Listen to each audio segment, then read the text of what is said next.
तो मैं राधा स्वामी में प्रचारक था और मुझे फिर वो चीज़ लगने लगी तो साधु संगति में और सब में मैं जाने लगा। जिला मुरादाबाद, बदायूं, बरेली, मेरठ, रामपुर, इन जिलों में गांव-गांव में जाकर के मुझे सत्संग करना होता था। एक एक दिन में 3-3 सत्संग करता।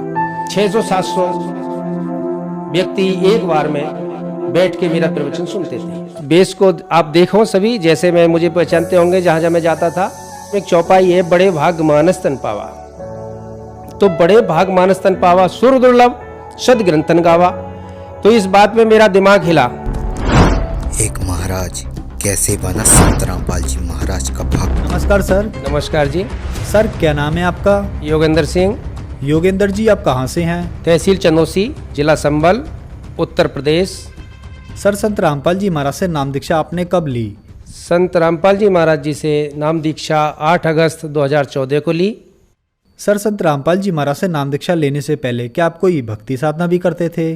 जी, पहले हम जो पारंपरिक मतलब घरेलू अपनी जो सामाजिक पूजाएं थीं, जैसे परिवार में होती हैं, गोरखनाथ की पूजा करना, जाहरवीर की पूजा करना, शंकर जी की पूजा करना, दुर्गा जी की पूजा करना, ये सभी हमारी जो होती थी, तो उसमें हम सबसे ज़्यादा शंकर जी को मानते थे। छोटी सी उम्र में ही उसी समय पे रामायण के पाठ करने लगा। पाठ करते करते फिर मैंने गीता जी को पढ़ा और भी अनेकों शास्त्रों को इकट्ठा किया। अनेकों शास्त्रों में जो जहाँ जहाँ से देखा, तो सबसे पहले मैंने रामायण में जो देखा था कि भक्ति करनी है, मनुष्य चोला मिला है, तो उसमें एक चौपाई है, बड़े भाग मानस तन पावा। तो बड़े भाग मानस तन पावा, सुर दुर्लभ सद ग्रंथन गावा। तो इस बात में मेरा दिमाग हिला और मुझे फिर वो चीज़ लगने लगी, तो साधु संगति में और सब में मैं जाने लगा। उसके बाद मैं सर उसमें गया और जाने के बाद सर राधा स्वामी मिशन में मैंने 14 साल वहाँ सेवा की, प्रचारक पद पे रहा। तो मैं राधा स्वामी में प्रचारक था और प्रचारक राधा स्वामी यानी कि वो राधा स्वामी मिशन से जो निकली गद्दी है संत ठाकुर सिंह महाराज जी की, उसमें हमारे यहाँ मुरादाबाद जिला में चकलालपुर गांव पड़ता है, वहाँ पे मैं उस सेंटर पे एक प्रचारक के मुझे पद दे दिया गया और पूरे क्षेत्र अपना जिला मुरादाबाद, बदायूं, बरेली, मेरठ, रामपुर, इन जिलों में गांव-गांव में जाकर के मुझे सत्संग करना होता था। एक एक दिन में 3-3 सत्संग करता, जिसमें पूरे गांव के गांव बैठते थे। आप लगा लो गांव की जनसंख्या 1500, 1400, 1100 से कम नहीं होती है। फिर भी ऐसा समझो कि 600-700 व्यक्ति एक बार में बैठ के मेरा प्रवचन सुनते थे। तो उस समय में रानी इंद्रावती की जो रियल कथा है, जो गुरुजी यानी संत रामपाल जी महाराज भी सुनाते हैं, जो मैंने उनकी सुनी है, वह रियल कथा बिल्कुल वैसी सुनाता था जैसे मैंने पढ़ी थी। फिर मुझे कोई 18-19 साल की उम्र में एक बार अनुराग सागर पढ़ने को मिला था एक महात्मा के यहाँ, एक आश्रम में जो मैं जाता था। सोहम ताऊ वाले कहते हैं उनको, सोहम वाली गद्दी है वो, उसमें भी मैं सत्संग करता था। सतपाल जी महाराज हैं, उनकी भी मैं सत्संग करता था, उनके मुझे अनुयायी ले जाते थे लेवा के। मैं जय गुरुदेव वालों में भी सत्संग करता था। धन धन सतगुरु वाले भी मुझे मेरठ साइड में ले जाते थे लेवा के, उनके यहाँ भी करता था। लेकिन मुझे रानी इंद्रावती की कथा ने बहुत प्रभावित किया, क्योंकि उसमें परमात्मा का कबीर को बताया गया। फिर मैंने गुरु ग्रंथ साहब को लिया, कुछ उसमें से देखा, तो नानक जी की कुछ बातें मेरे दिमाग में जो रहीं। फिर मैं अपने मिशन में पहुंचा वहाँ, जहाँ की दिल्ली से उठकर के वो मिशन और नवानगर कालका पिंजौर में पहुंच गया, स्थापित हुआ। ठाकुर सिंह अपना चोला छोड़ चुके थे, वहाँ नई गद्दी पे बलजीत सिंह बैठे हैं। तो वहाँ से जब मैं पहुंचा, वहाँ मैं देखता था काफ़ी, मुझे जो संतों की वाणी थी उनसे मिलान करता था। लेकिन वहाँ पे कुछ 2 चीज़ें आती थी कि संगत तो एक तरफ रहती थी, जिसको सादा रोटी मिलती थी, चावल रोटी दाल या जो भी गए, और जो वहाँ के प्रबंधक व्यवस्था थी, जो बड़े बड़े थे, धनवान थे, रईस थे, वो सब अच्छी कोठी और अच्छे बिस्तरों पे और अच्छा भोजन उनका अलग बनता था। तो ये सब मैंने जब देखा, तो मैंने एक बार सवाल किया मौजूदा उस समय के जो बलजीत सिंह हैं, गुरुजी अब भी हैं, जो आज वहाँ पे भक्ति नाम तो वो तो संत मत तो रहा ही नहीं है, लेकिन अब वहाँ जागरण होते हैं और देवी का जागरण होता है, भूत बुलियाँ वाली, वो प्रेत वाली कहानियाँ होती हैं अब। तो ये मैंने अभी देखा जाकर के, पुराने मिशन के जो मैं पहले सत्संग करता था वो सब बुलाते हैं मुझे, तो मैंने देखा है कि वही पुरानी रूढ़िवादी देवी देवताओं की पूजा है, पत्थर पूजा है, मंदिर जाना है, गंगा नहाना है, ये सारी आज भी उस मिशन में सब तरफ से चल रही हैं। तो ये सब देखा और वहाँ पे जाके देखा, मेरा मन जो है वहाँ से हट गया। फिर मैंने घट रामायण में पढ़ रखा था कि पांचों नाम काल के जानो, तब दानी मन शंका आनो, ये बात मैंने पढ़ रखी थी। तो ये सब देख करके मैं अपने घर बैठ गया। और संत रामपाल जी महाराज जी का मुझे ऐसे आना हुआ यहाँ पर कि एक बार मैं किसी रिश्तेदारी में गया, जो जिनके पहले जय गुरुदेव के थे, वो सत्संग करने जाता था। तो उन्होंने मुझे जो है ज्ञान गंगा पुस्तक से और एक धरती पर अवतार पुस्तक, 2 पुस्तकें थी उनके पास, उन पुस्तकों से कुछ मुझे बताया। तो मैंने वो सब बड़े मन से सुना, क्योंकि सुनना चाहिए। बाजी बाजी मैंने देखा, अभी जिनको ज्ञान हो जाता है, बड़ी बड़ी जटाजूट वाले होते हैं, वो दूसरों का नहीं सुनते हैं, अपना सुनाते हैं, फिर वो अपना ही रखते हैं, किसी को और को नहीं मानते हैं। तो ये एक अहंकार होता है। तो इसमें ज्ञान का मतलब है कि ज्ञान सुनो और सुनाओ। वो इस तरह से मैंने सुना। सुनने के बाद मुझे थोड़ी सी प्रेरणा हुई और मैंने उनसे कह दिया कि मुझे लेके चलना जी संत रामपाल जी के यहाँ, मैं देखना चाहता हूँ। फिर मैं वहाँ गया, देख के आया। आने के बाद मैंने घर में रहा, मुझे 8 दिन हो गए बिना तम्बाकू खाए। पहला चमत्कार देखा मैंने संत रामपाल जी महाराज जी का कि मुझे 8 दिन हो गए बिना तम्बाकू खाए, कोई इच्छा नहीं। और कोई आता है खाने वाला तो मुझे दूर हट, पीछे हट जा, तेरे से बदबू आ रही है, ऐसा मुझे महसूस हुआ। जबकि उपदेश नहीं लिया था मैंने 8 अगस्त 2014 को वहाँ से फिर मंत्र लिया, उपदेश लिया, उनकी शरण ग्रहण की संत रामपाल जी महाराज की। सर, संत रामपाल जी महाराज से नाम दीक्षा लेने के बाद क्या आपको भी लाभ प्राप्त हुए? हाँ जी, जब हम पहले बहुत दुखी थे और 14 साल ठाकर सिंह महाराज जी की शरण में रहने के बाद भी, और मैं घर का कोई काम नहीं करता था, मेरा काम था सिर्फ यही प्रचार करना, यानी कि भक्तों की संख्या बढ़ाना, यानी कि भक्ति पे लगाना। उसके बाद भी हमारे घर की स्थिति बहुत नाजुक थी, यानी कि हमारे जो भैंस पशु जो थे वो बहुत परेशान दुखी थे, क्योंकि काम हम तो करते नहीं थे और खेती बाड़ी भी हमारी बटाई पे होती थी और घर में मुकदमा, बीमारी सब रहती थी। जो मैंने पीछे बताया था कि पिताजी को हमारे क्यों खून की उल्टी होती थी, उनको बीमारी घोषित करती थी टीबी की। तो मैं संत रामपाल जी महाराज जी की जब शरण में गया तो 1 महीने पहले गया, 8 अगस्त 2014 को। उसके बाद मैंने घर आकर ये सारा नियम किया। नियम करने के बाद पिताजी को अच्छा लगा, पिताजी ने जाके उपदेश लिया, अगले महीना संत रामपाल जी महाराज जी की शरण ली और पिताजी ठीक हो गए। उनको खून की उल्टी होती थी, जैसे टीबी बोलते हैं, कई प्रकार की डॉक्टर कहते हैं टीबी होती है, बलगम खांसी वाली भी होती है। तो उनको खून की उल्टियाँ होती थी।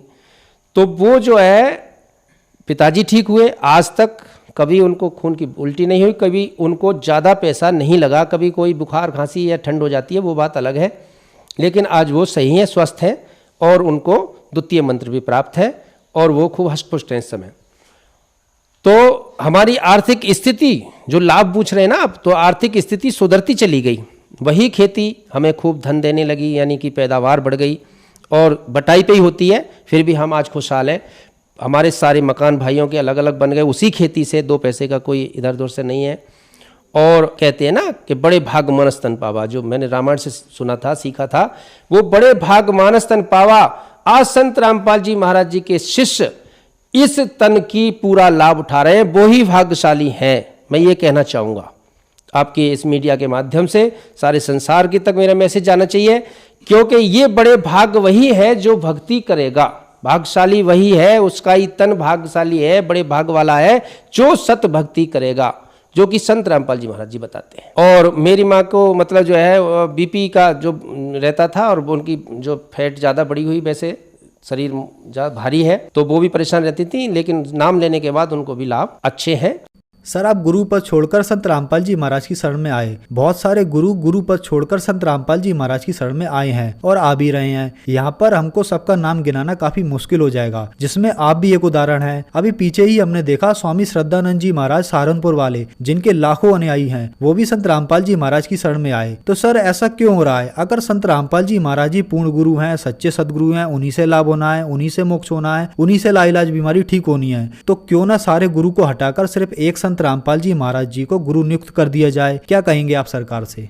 मैं बिल्कुल कहना चाहूँगा सरकार से, और सरकार से ये कहना मतलब प्रार्थना भी करना चाहूँगा कि सरकार ने बहुत बड़ा गलत किया है और सरकार आगे आकर के हाथ बढ़ाए और ये कहे और सभी को ये आदेश करे। सरकार का मतलब एक राजा, राजा होता है पूरे देश का, उसको कहना चाहिए, समझना चाहिए, क्योंकि तत्वदर्शी संत पूर्ण परमात्मा का रूप होता है। और अमर करो सतलोक पठाऊं ताते बंदी छोड़ खाऊं, वो सारे बंधनों से मुक्त करता है। ये 600 वर्ष पहले यानी कि कबीर साहब जी कह गए थे अपनी वाणी में।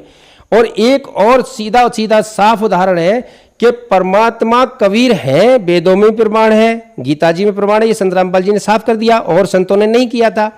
दूसरी बात यह है कि संत रामपाल जी महाराज ने वो चीज निकाल के दी है जो आज तक छुपी हुई थी, जो किसी भी संत साधु महात्मा और पीठाधीश्वर को पता नहीं था। बड़े बड़े शंकराचार्य, बड़ी बड़ी संस्कृति को जगाने वाले, बड़े बड़े धर्म के प्रचार करने वाले भी नहीं जान पाए कि गीता जी के अध्याय 15 श्लोक 1 से लेकर 4 तक क्या लिखा है, गीता अध्याय 16 श्लोक 23 में क्या लिखा है, गीता अध्याय 18 श्लोक 62, 66, 63 में क्या लिखा है, ये कुछ नहीं है। लेकिन संत रामपाल जी महाराज जी ने आज वो क्लियर कर दिया, वो सबके सामने रख दिया, वो गागर में सागर यानी कि पूरा निकाल करके दे दिया। छोटी छोटी पुस्तकें, ज्ञान गंगा जीने की राह, इन सब में पूरा भंडार भर दिया। मानव आज का पढ़ा लिखा है, जागृत है, समझदार है, वो भी जाने और सरकार को समझ लेना चाहिए कि संत रामपाल जी महाराज भारत के शिरोमणि हैं, भारत के उद्धारक हैं, भारत के समाज सुधारक हैं। और भारत देश में नहीं पूरे विश्व में संत रामपाल जी महाराज जैसा ही संत इसमें शांति ला सकता और अन्यथा कोई नहीं ला सकता। मैं सरकार से यही कहना चाहूँगा। सर, जो श्रद्धालु आज आपको टीवी पर देख रहे हैं, आप उन्हें क्या संदेश देना चाहेंगे? देखिए, संदेश तो ये दास नहीं दे सकता, क्योंकि पहले ये जो भी था, जिस जाति में था, जिस धर्म में था, जो भी मानता था अपने आप को, वो पीछे की बात निकल गई। क्योंकि मैं उस चीज़ को भूलना चाहता हूँ, मेरी स्थिति क्या थी, कैसा था। लेकिन आज मैं प्रार्थना करता हूँ कि संत रामपाल जी महाराज जी की जो कृपा उनके अनुयायियों पे, उनके उन भक्तों पे बरस रही है, उसे देख करके भी शिक्षा ले लेनी चाहिए। और संत रामपाल जी महाराज जी के शिष्य जैसा अगर भारत बन जाएगा तो विश्व को संदेश जाएगा, क्योंकि वो निडर, निर्भय, निर्वैर हैं और उनमें किसी तरह का छल कपट लालच नहीं है। वो कोई विकार नहीं करते हैं, किसी तरह की कोई भी किसी से घृणा नहीं करते हैं, कोई जातिवाद नहीं मानते हैं।